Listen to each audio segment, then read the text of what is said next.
We're looking at one of the most consequential shifts in Russia's economic landscape since the fall of the Soviet Union. Moscow's Baltic and Black Sea port lines, the lifelines of its global trade, are now effectively gone, shut down. The international network that once carried tens of billions of dollars worth of oil, gas, and goods to Europe and beyond. The shutdown of Russia's Baltic and Black Sea port lines marks a seismic shift in the country's economic heartbeat, and the shockwaves are being felt from Moscow to Brussels, from Beijing to Washington. For decades, these ports weren't just shipping hubs, they were the arteries that pumped billions of dollars through Russia's veins, its ambitions, financing its wars, and sustaining the illusion of stability.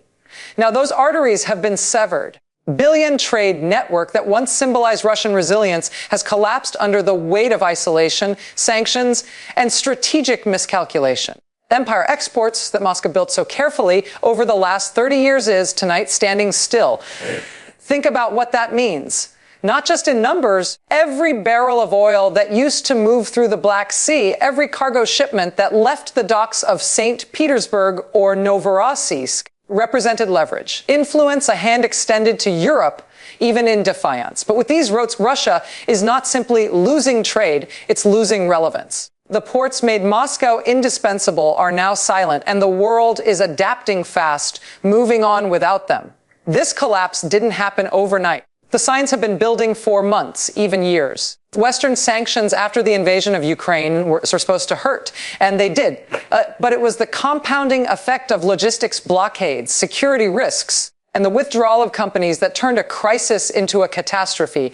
International insurers stopped covering vessels heading into Russian waters, serviceable risk zones. Shipping giants like Maersk and MSC rerouted permanently. Operators tied to Russia's so-called shadow fleet have begun pulling back, unwilling to gamble with seized assets and blacklisted shipments. Is staggering ports that once handled millions of tons of goods each month are now operating at a fraction of their capacity. Striking part, the economic paralysis is visible from space. Satellite imagery shows rows of idle ships anchored off Russian coasts, clearance that never comes. Cargo cranes frozen in position. Empty container yards where thousands of workers used to move in rhythm to the sound of trade. Not because of war, but because of policy. A system built on defiance has hit the limits of isolation. Inside Russia, scrambling to downplay the crisis. State media insists that alternative routes through the Arctic and Asia are being developed. But that's smoke mirrors. The infrastructure simply doesn't exist. The Arctic passages are seasonal, treacherous, and commercially unviable. Asian partners, wary of Western secondary sanctions, are hesitant to fill the gap. Often portrayed as Russia's lifeline, is quietly scaling back its shipping exposure. Beijing understands what Moscow refuses to admit. Maritime access, Russia's export power is crippled. The economic implications go far beyond the ports themselves. Russia's currency, already under immense pressure, is feeling the strain of plummeting export revenues. Oil and gas pipelines can only compensate so much. The logistics breakdown is choking off machinery imports, cutting industrial output, and driving up inflation for ordinary Russians. On-foreign parts are halting production. Agricultural exports are rotting in warehouses because transport costs have tripled. Ecosystem that once allowed Moscow to operate as a global energy superpower is fragmenting in real time. And yet, in this moment of collapse, because Russia once believed it could weaponize trade, for years, its control over energy and shipping routes as leverage against Europe. Gas pipelines were political tools. Ports were instruments of pressure. West imposed sanctions. The Kremlin believed it could pivot eastward, using the Baltic and Black Sea networks as the backbone of a new global order. But that strategy has imploded. The very system designed to project power has now become the source of Russia's greatest vulnerability. What's unfolding isn't just an economic event, it's a strategic unraveling. The Baltic and Black Sea corridors were central to Russia's identity as a maritime power. Losing them means losing the ability to shape global markets, the narrative to even sustain the illusion of invincibility. Ports tells a deeper story of a government that mistook fear for respect and coercion for cooperation. be studied by economists and political historians alike because it shows in stark relief what happens when a country builds its wealth on instability. The shutdown of Russia's port line isn't just about logistics. It's about legitimacy. Russia, as a strong, self-sufficient power, was always anchored in its ability to trade, to export, to connect. Now, cut off from those connections, that image is collapsing. And make no mistake, the world is watching. The European Union has already adjusted its import chains, securing alternate suppliers. And NATO allies are strengthening maritime surveillance and expanding port cooperation in the Baltic region. Nations are quietly distancing themselves from Moscow's maritime chaos. What used to be a symbol of dominance is becoming a warning sign, a case study in how global isolation, when paired with hubris, hollow out even the most powerful economies. So then as Moscow's docks sit in silence, the story is bigger than cranes and cargo. The fall of a system that believed it could defy gravity. You can shut out the world for a while. You can impose your will through fear and force. Can't build an empire on isolation. And when the ports go dark, the truth becomes impossible to ignore. Croatians fleeing Russia is not just an economic headline. It is the clearest signal yet that the world's patience with Moscow's aggression has run out. The first ships stopped docking. It looked temporary. Yeah. When insurers began to withdraw, it seemed like caution. But now, as international firms tear up contracts, billions in assets, and rush to exit what was once a lucrative market, we are witnessing a historic retreat. Just business. It is a global vote of no confidence in Russia's future. This moment so striking is not only the scale of the exodus, but the speed. Companies that once helped build Russia's energy empire, its shipping power, infrastructure, are now sprinting for the exits. Major logistics operators, construction suppliers, service firms that anchored Russian ports for decades are gone. Their warehouses are shuttered. Their vessels have been redirected. Their Russian offices are empty. What remains is a vacuum, an economy stripped of trust, reliability, and the partnerships that once kept it afloat. The reason is simple, but the consequences are devastating. In the post-Ukraine invasion world, doing business with Russia has become toxic. It's not just about sanctions. It's about uncertainty. Every Western company operating on Russian soil now faces a moral, legal, and financial minefield. Blocked. Assets are frozen. Executives are targeted by public outrage. Investors are pulling capital faster than the Kremlin can react. The result: a cascade of corporate withdrawals that no state-controlled narrative can disguise. Shipping and energy giants were the first to go. Maersk and Germany's Hapag-Lloyd halted all Russian operations. Oilfield service companies like Halliburton and Schlumberger scaled back or divested entirely. Giants Lloyds of London and Allianz cut off coverage for Russian maritime routes, declaring them high-risk zones. Without these global pillars, didn't just weaken, it collapsed. Ships can't sail if they're uninsured. Can't be honored if banks won't process payments. The machinery of trade doesn't just run on oil and steel. It runs on confidence. That confidence has vanished. Foreign energy investors have joined the exodus. British Petroleum, which once held nearly a 20% stake in Rosneft, writing off billions in losses. Shell and ExxonMobil followed, leaving major Arctic and Pacific projects behind. Kremlin called it temporary restructuring. In truth, it was economic abandonment on an unprecedented scale. These exits didn't just remove funding, they erased expertise, technology, and global access. Russia's once vaunted energy dominance has become a closed loop. Then it can sell, refining more than it can move. And yet, this story goes beyond the corporate boardrooms. It's unfolding in the ports, on the docks, towns built around foreign collaboration. Thousands of workers have lost jobs tied to Western contracts. Wars that relied on European technology and management are breaking down. Even Russian companies that depended on imported machinery, software, spare parts are finding themselves stranded. Without access to Western suppliers, they are turning to makeshift solutions, outdated equipment, untested replacements from unproven sources. The efficiency, the safety, and the competitiveness that once came from international cooperation are disappearing in real time. Inside Russia, the government has tried to downplay this exodus. Economic reorientation. Officials boast about pivoting toward Asia, about new partners in the East. But even that narrative is cracking. Often assumed to be Moscow's safety net, are quietly limiting exposure. Beijing's state banks have cut credit lines to sanctioned entities. Others are buying discounted Russian oil, but they're demanding deep price cuts and stricter guarantees. This is not partnership, it's opportunism. Desperation has turned it from a global player into a bargain supplier. This moment so dangerous for Moscow is that the loss of foreign companies isn't just financial. It's structural. Foreign corporations were the scaffolding holding up Russia's global presence. They brought in technology, logistics precision, management expertise, compliance.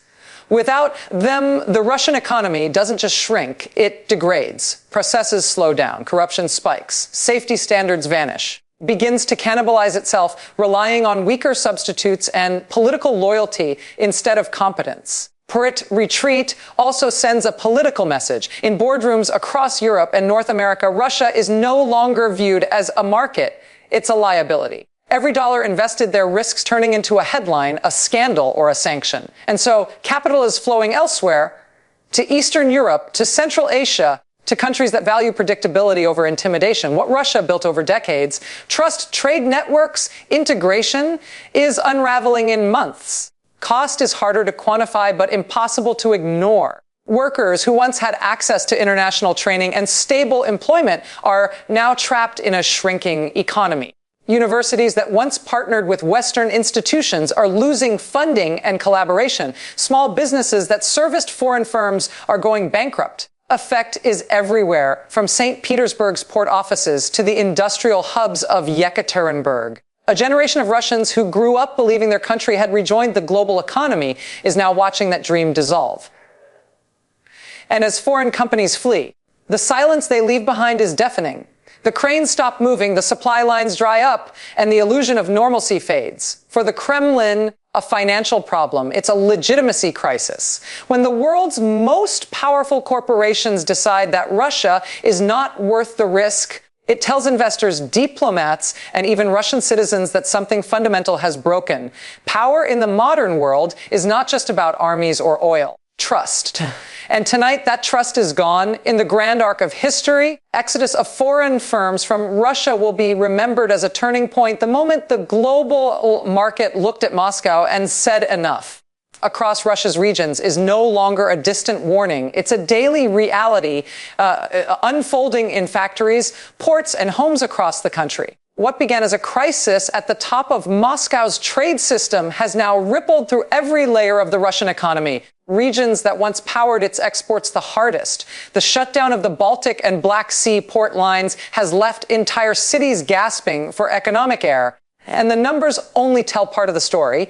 Behind the figures are towns defined by silence, where there used to be motion, by uncertainty where there used to be purpose. The hum of cranes, the rush of freight trains, the steady rhythm of commerce, all gone. Stillness that feels both sudden and irreversible. For decades, these port regions, St. Petersburg, Kaliningrad, Novorossiysk, were the economic engines of modern Russia. They link the heart of the country to global markets, moving everything from crude, oil, and coal to steel. Grain and machinery, not just trade routes, they were livelihoods. Tens of thousands of workers depended on the steady flow of exports and imports.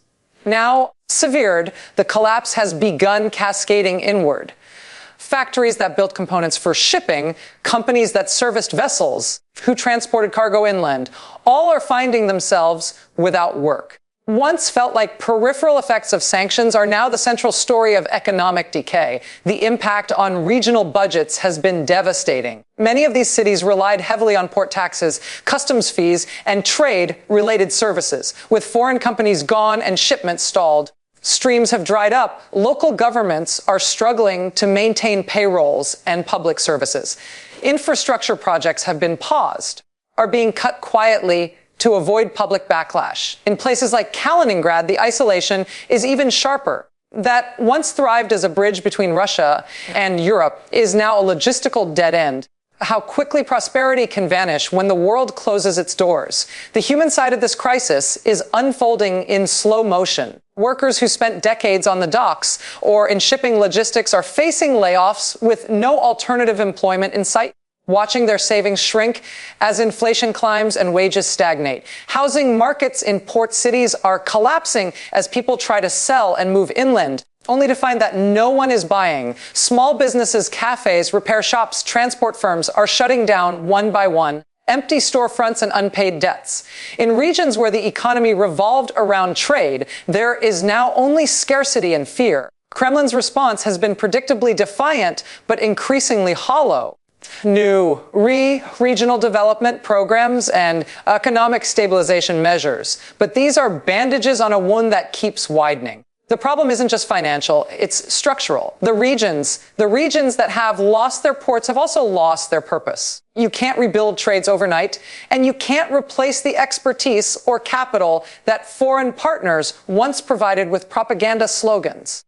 Moscow injects emergency funds. Much of it vanishes into bureaucratic inefficiency and corruption before it reaches the communities that need it most. To this story, psychological and political. For years, these port regions were proud symbols of Russia's modern economy, the proof that the country could compete in a globalized world. Now, they've become reminders of isolation. Who once helped move the world's cargo are sitting idle, watching the rest of the world move without them. That sense of exclusion is deepening resentment, even among those who once believed in the Kremlin's narrative of strength. When you lose your job, your stability, your connection to the world, slogans about sovereignty start to sound empty. Industrial centers far from the coast are feeling the shock too. The factories that supplied machinery for ships, the rail networks that carried exports to ports, the energy companies that fueled the trade, each of them is suffering cascading losses. Without steady demand from foreign buyers, production is slowing, reducing shifts. Others are shutting down entirely. The result is a growing wave of unemployment spreading from port cities into the heart of Russia's manufacturing regions. Economists inside the country, to avoid state retaliation, that these disruptions could shave several percentage points off Russia's GDP in the coming year, an economic contraction not seen since the 1990s. And yet, these realities unfold. The Kremlin continues to project an image of control. State media highlights isolated stories of new trade partnerships with Asia or the Middle East, but these are fragments compared to what has been lost. The truth is that regional economies are fracturing. Some areas are slipping into quiet despair, others into simmering anger. Truckers' protests have begun appearing again in smaller towns, sparked by unpaid wages or rising fuel costs. Mayors are pleading for federal aid they know will never come. Every major economy depends on momentum.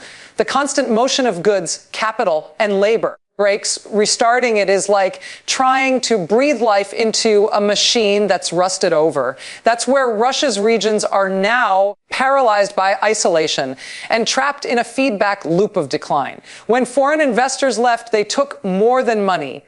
They took credibility. When the ports shut down, they didn't just stop ships. They stopped the pulse of the regional economy. Across Russia's vast geography, that silence is spreading. St. Petersburg to the shipyards of Murmansk, from the rail hubs of Rostov to the oil terminals of Novorossiysk.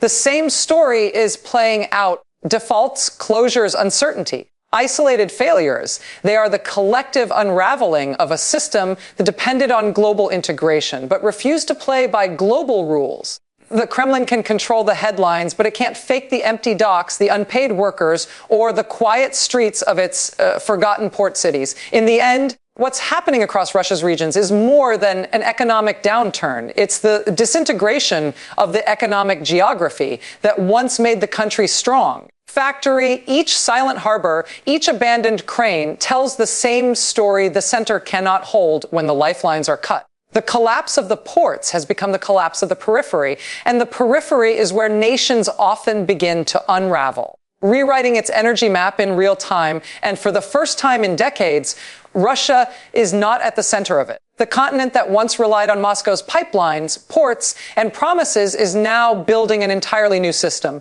one that bypasses the Kremlin altogether. Isn't quiet or gradual, it's historic, driven by urgency, fear, realization that dependence on Russian energy was a geopolitical trap. With the shutdown of Moscow's Baltic and Black Sea port lines, transformation has accelerated. The very lifelines that once bound Europe to Russian oil and gas have been cut, And in their place of resilience is being born. For years, Europe's energy strategy operated on a dangerous assumption that Russia, no matter how aggressive its politics, would remain a rational, reliable supplier. From Berlin to Rome, policymakers bet that trade would temper conflict, outlast politics. But the invasion of Ukraine shattered that illusion. The explosions in the Black Sea, the sabotage of Nord Stream, weaponization of energy prices exposed the truth. Russia didn't sell energy, it sold leverage. And now Europe has decided never to buy it again. The speed of Europe's response has been breathtaking. Within months of the first sanctions, once almost entirely dependent on Russian gas, Germany, Finland, the Baltic states began building alternative routes, terminals, or ships. The Baltic region, once a corridor for Russian crude exports, is now a fortress of energy independence. LNG terminals in Poland and Lithuania are operating at full capacity. Norway's pipelines are running at record levels. The United States has stepped in as a major LNG supplier, reshaping transatlantic energy ties in ways unseen since the Marshall Plan. The message is clear, has learned its lesson, and it will not be held hostage again. This shift has triggered a domino effect across the continent. Germany, once imported over half of its gas from Russia, is now expanding its renewable infrastructure at a pace unmatched in its history. Solar projects that used to move at bureaucratic speed are now being fast-tracked. And Spain are increasing investment in hydrogen technology and cross-border interconnectors. The European Union, once divided over energy priorities, by necessity, Brussels' new policies are not just about climate. They're about sovereignty. The energy transition has become a security revolution. This change so powerful is not only Europe's determination to diversify, it's the way it's reconfiguring global alliances. The Baltic Sea, once a theater of Russian dominance, is becoming a hub of Western cooperation. NATO's naval presence there is stronger than ever. Offshore wind projects are doubling as surveillance zones. Every pipeline laid, every terminal opened, ship redirected sends a political signal as well as an economic one. The era of Russian dependency is over. For Russia, this is an existential loss.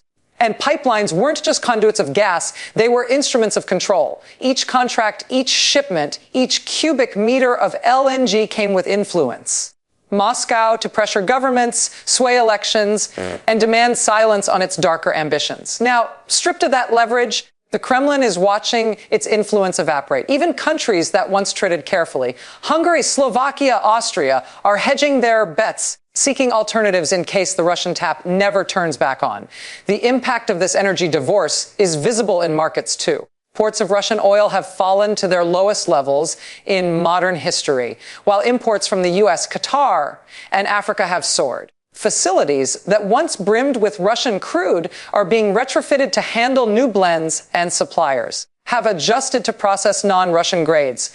European energy firms are signing decades-long contracts with Gulf producers and North American partners. One-way dependency has become a diversified web of resilience. Inside Russia, this shift is being felt like an earthquake. The loss of Europe, the single largest buyer of its energy exports, has torn a hole in the federal budget. Oil revenues are plunging. State energy companies is evaporating. The ruble is weakening again. For years, Moscow used energy as its political insurance policy. Happened abroad, oil and gas money would keep the system running. Now that safety net is gone, replaced by uncertainty and growing desperation.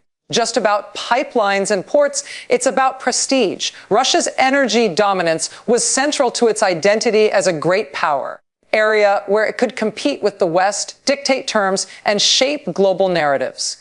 Now, is showing the world that even a giant can be replaced.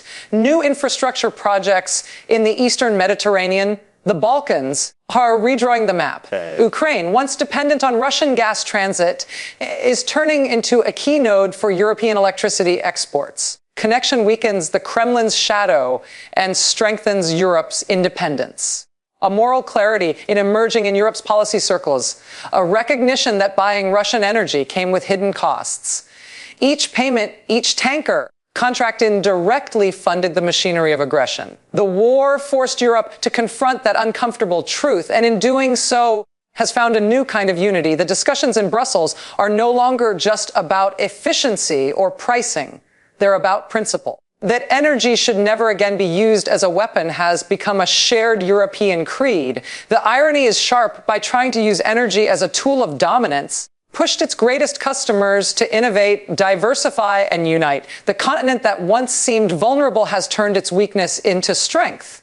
Across Europe, from the ports of Rotterdam to the terminals of Klaipeda, there's a sense of purpose that hasn't existed in years, a determination to build a system that no single autocrat can threaten again. The lights in Europe are still on, but the power now comes from a different source, one built not on dependence or fear, but on strategy, cooperation, and resolve. It's maybe silent, but Europe's turbines are spinning, its terminals are expanding, and its future, for the first time in a long time, secure without Moscow's shadow looming over it. The geopolitical consequences of Russia's port shutdowns are reverberating far beyond its coastlines, reshaping alliances, redrawing security maps, and signaling a new era in global power politics. What began as a logistical crisis has become a strategic earthquake. The Baltic and Black Sea port lines has stripped Moscow of one of its oldest advantages, its ability to project strength through geography. For centuries, Russia's ports have been more than economic gateways.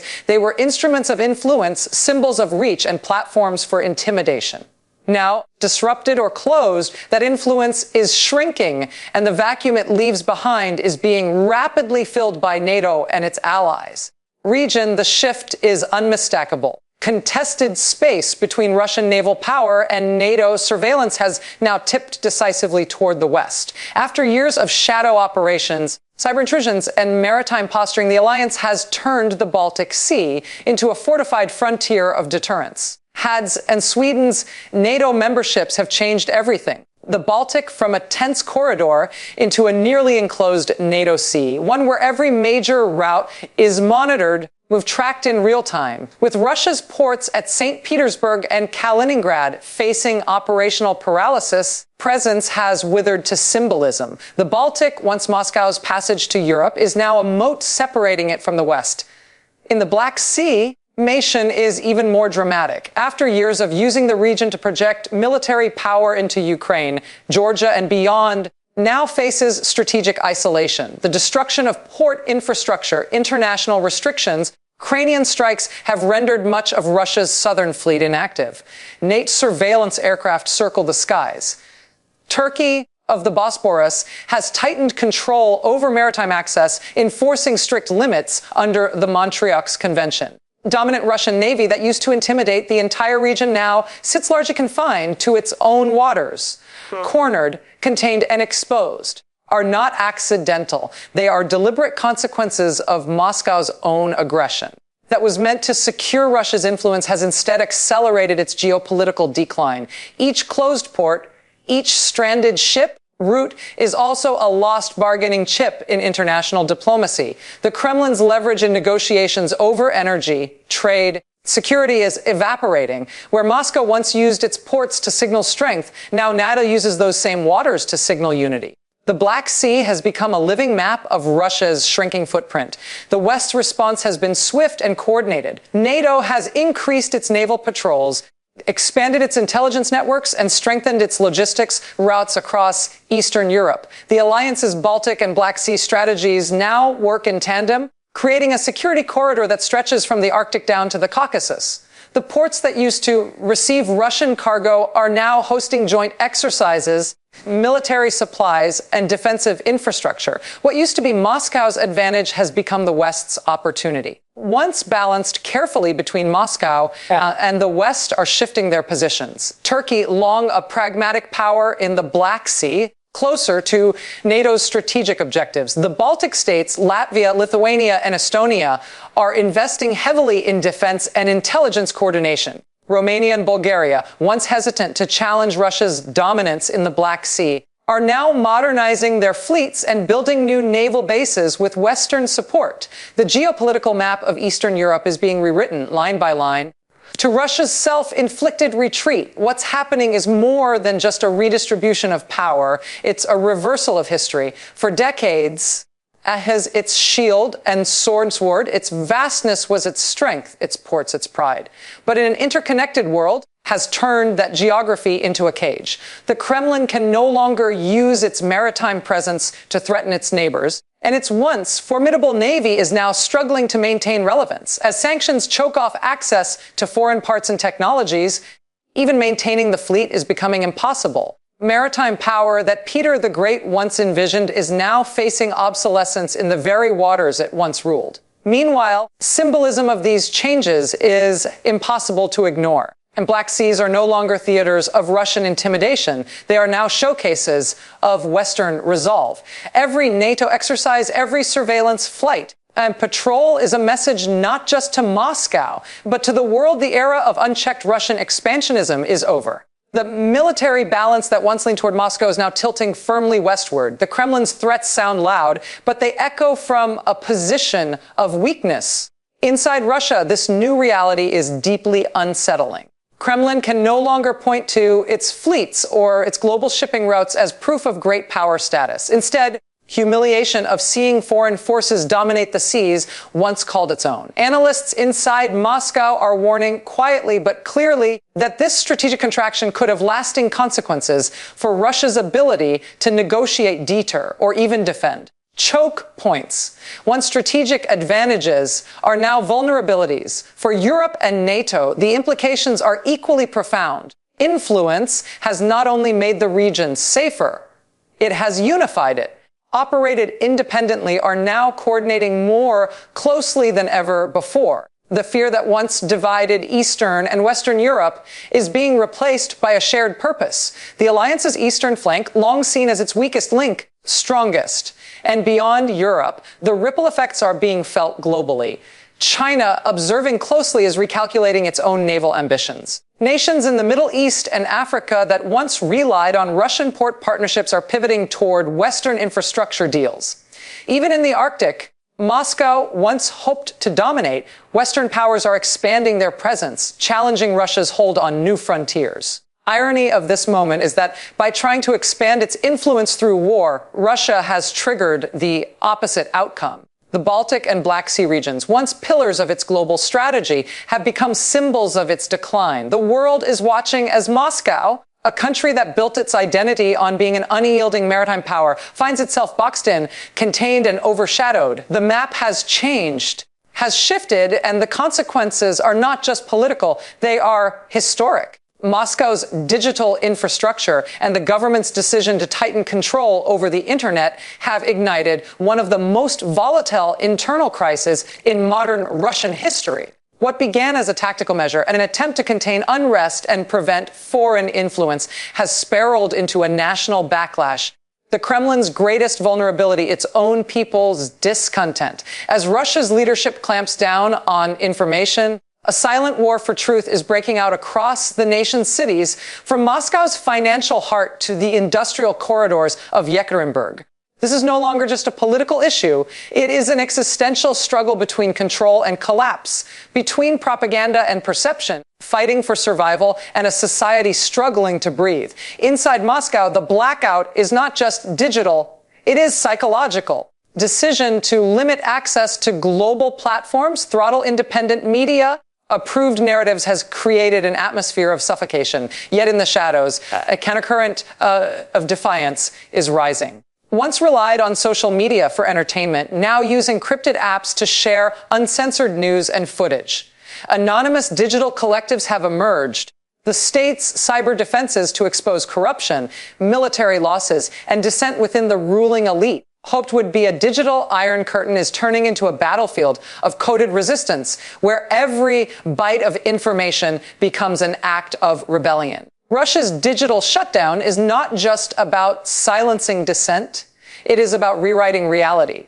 By controlling information, seeks to control perception, and by controlling perception, it hopes to control power. Fills the void left by banned media with stories of Western aggression, NATO conspiracies, and patriotic sacrifice. Yet behind this economic fallout of the shutdown is devastating. Business is reliant on global software, and communication tools are paralyzed. Startups are relocating to Armenia and Georgia. Foreign investors, already cautious, are fleeing in droves.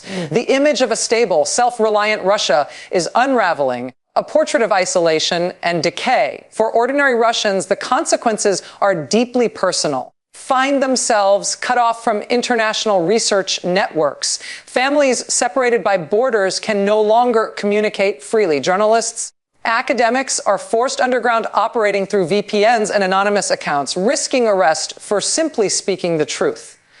The internet has become a mirror reflecting state control. Yet despite the fear, an undercurrent of defiance runs strong. Every censored post, every deleted video, every silenced voice fuels a growing determination to resist.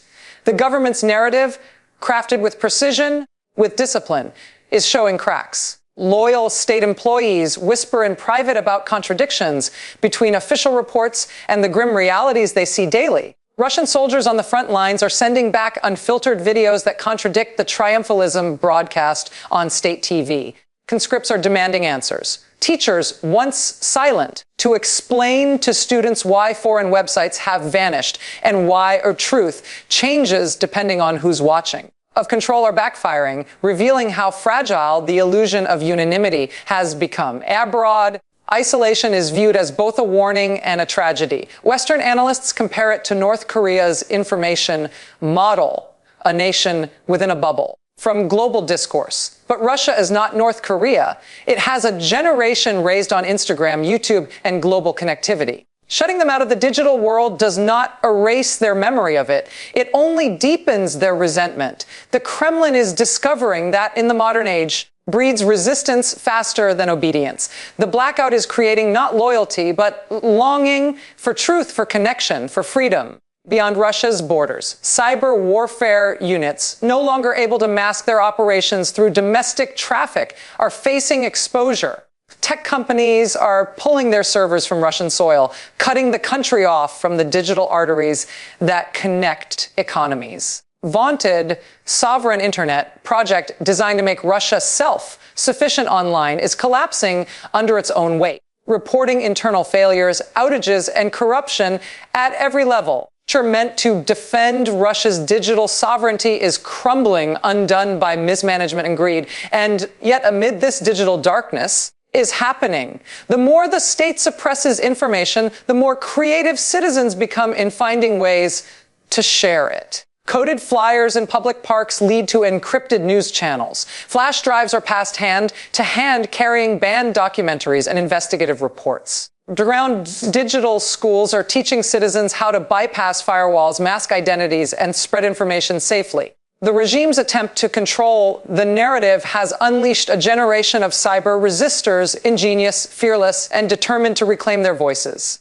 This internal digital rebellion is drawing attention from intelligence agencies and human rights organizations, quietly supporting initiatives to keep independent Russian media online using mirror sites and cloud-based backups. Tech activists abroad are building digital lifelines, ensuring that despite censorship, the flow of truth continues. Greatest fear, a population that thinks independently, is becoming a reality not by Western propaganda, but by the Kremlin's own overreach.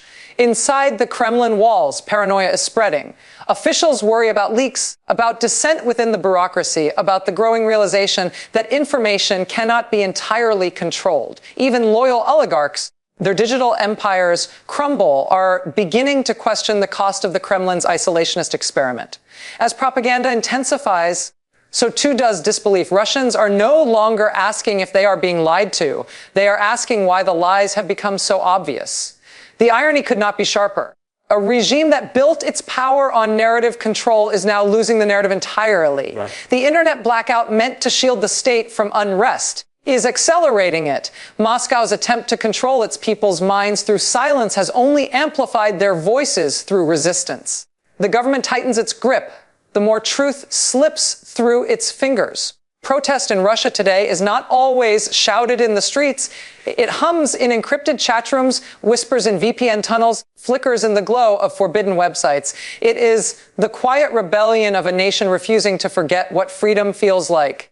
The Kremlin may have succeeded in dimming the lights of the Russian internet, but in doing so, it cannot extinguish a digital uprising born not of ideology, but of necessity, truth, and the unyielding human desire to know. Moscow's trade empire crumble, Remember, this isn't just about economics, about what happens when power built on fear and corruption finally meets resistance. Going dark is more than a logistical failure. It's the symbol of a system running out of lifelines. And as history has shown us, of money, oil, and influence stops the politics. The politics change quickly. I'm Rachel Maddow. Thanks for staying with me tonight.